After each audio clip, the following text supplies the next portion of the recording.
Hi guys, good morning. তো সকালবেলায় চলে এসেছি, দেখতে পাচ্ছ কিচেনে ডিউটি। তোমরা সবাই কেমন আছো? আশা করি সবাই ভালো আছো। তো এখন বানাবো আমি ভেজ উপমা। তো উপমার জন্য কী কী নিয়েছি দেখো, তোমরা দেখতে থাকো ভিডিওটা। তো ফার্স্টে তো অয়েল ঢেলে দিয়েছি, দেখতে পাচ্ছ কড়াইয়ে। তো আমার অলরেডি কড়াই চালু ছিল, তো অয়েল গরম হয়ে গেছে। তো এর সাথে সাথে পিনাট ঢেলে দেবো, তোমরা দেখো। তো ফার্স্টে ঢালবো কালো সরষে, রাই।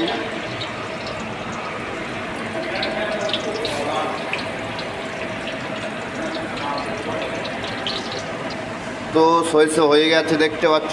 তো পিনাটটা আমার রোস্ট করা আছে, এটা ঢেলে দেবো। এটা তো বেশি ভোনার দরকার নেই, কেন রোস্ট করে রেখে দিয়েছি পিনাট।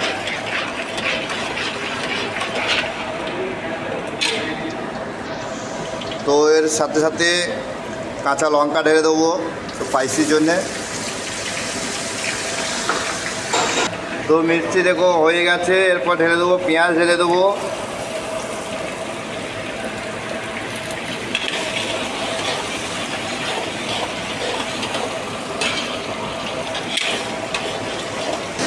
তো পেঁয়াজটা হয়ে গেছে দেখতে পাচ্ছ, এরপর ঢেলে দেবো ভেজটা, ঢেলে দেবো যেটা কাটা আছে আমাদের।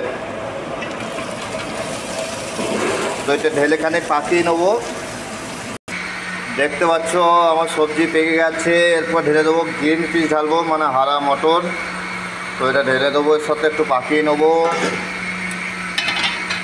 তো অলরেডি গ্রিন পিস পেকে গেছে, এরপর ঢেলে দেবো উপমাটা, ঢেলে দেবো যেটা ভুনা আছে। তো উপমা ঢেলে দিচ্ছি, দেখতে পাচ্ছ তোমরা গাইস, সবাই দেখতে থাকো ভিডিওটা।